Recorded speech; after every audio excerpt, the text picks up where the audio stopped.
حیدرآباد کے رین بازار police station حدود میں چھوٹا پل کے قریب کل رات ایک دل دہلانے والا واقعہ پیش آیا، جہاں ایک جنید نامی نوجوان کو نامعلوم حملہ آوروں نے خنجر سے حملہ کر کے شدید زخمی کر دیا، جنہیں فوری طور پر اسپتال منتقل کیا گیا، لیکن علاج کے دوران جنید کی ہو گئی موت۔ بتایا گیا ہے کہ جنید نامی نوجوان کا تیز دھار خنجر سے حملہ کر کے قتل کر دیا گیا، جس سے علاقے میں سنسنی پھیل گئی۔ پولیس نے اس سلسلے میں ایک کیس درج کرتے ہوئے مختلف زاویوں سے تحقیقات میں ہے مصروف۔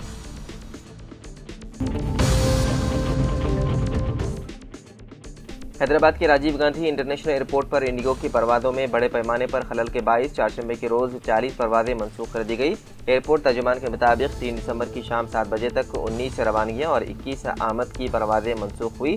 RGI کی جانب سے سماجی رابطوں کی ویب سائٹ پر جاری کیے گئے اعلامیہ میں کہا گیا ہے کہ ہم واقف ہیں کہ RGI ایئرپورٹ پر کچھ پروازوں کو آپریشنل وجوہات کی بنا پر تاخیر اور شیڈول میں تبدیلی کا سامنا ہے۔ ایئرپورٹ پر موجود ہماری ٹیمیں فضائی کمپنیوں کے ساتھ مسلسل رابطے میں ہیں اور مسافروں کو بروقت معلومات اور رہنمائی فراہم کرنے کے لیے کام کر رہے ہیں۔ ایئرپورٹ حکام نے مزید کہا کہ صورتحال کو معمول پر لانے کی کوششیں جاری ہیں اور مسافروں کو سفر سے قبل اپنی پروازوں کی تازہ ترین معلومات چیک کرنے کا مشورہ دیا گیا۔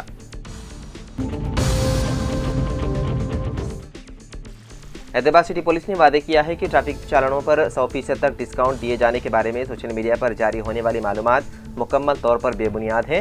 افواہوں میں 13 دسمبر کو چالان رعایت دینے کا دعویٰ کیا جا رہا تھا، جس پر پولیس نے وضاحت کرتے ہوئے کہا کہ اب تک اس سلسلے میں کوئی سرکاری اعلان نہیں کیا گیا۔ عوام سے اپیل کی گئی ہے کہ غیر مستند اور غیر مصدقہ معلومات پر یقین نہ کریں۔ بتایا جاتا ہے کہ ملک کی مختلف ریاستوں میں 13 تاریخ کو لوک عدالت کے انعقاد کے سبب ایسی افواہیں پھیل رہی ہے۔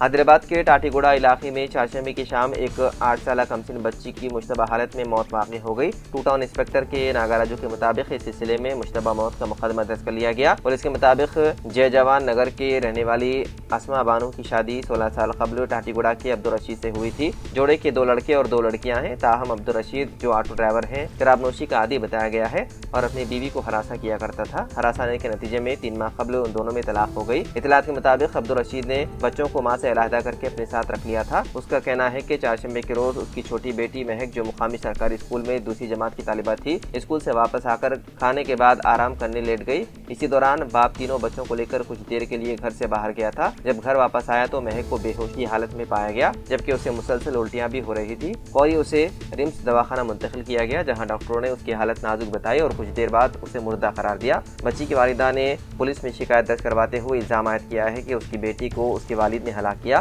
پولیس نے شکایت کی بنیاد پر مشتبہ موت کا مقدمہ درج کر لیا۔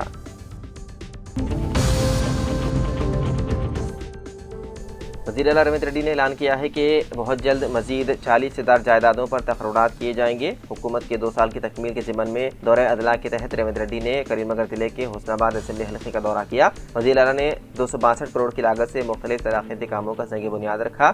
اس موقع پر جلسے عام سے خطاب کرتے ہوئے ریونت ریڈی نے کہا کہ علیحدہ تلنگانہ تحریک میں کریم نگر ضلع نے اہم رول ادا کیا۔ سونیا گاندھی نے کریم نگر میں عوام سے علیحدہ تلنگانہ ریاست کی تشکیل کا وعدہ کیا تھا اور اس وعدے کی تکمیل کرتے ہوئے نئی ریاست تشکیل دی گئی۔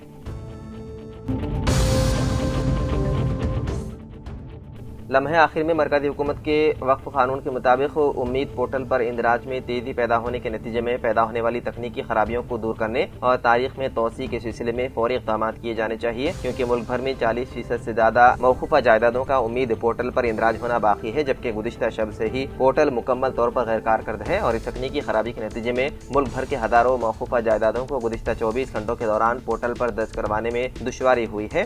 شہر حیدرآباد میں شاہی مسجد باغ عامہ میں امید پورٹل پر وقف جائیدادوں کے اندراج کی سہولت کے ساتھ ممکنہ رہنمائی کے سلسلے میں جاری کیمپ کے دوران منگل کی رات بھر تلنگانہ کے مختلف اضلاع سے آئے ہوئے متولیان و انتظامی کمیٹیوں کو اپنی باری کا انتظار کرتے ہوئے دیکھا گیا۔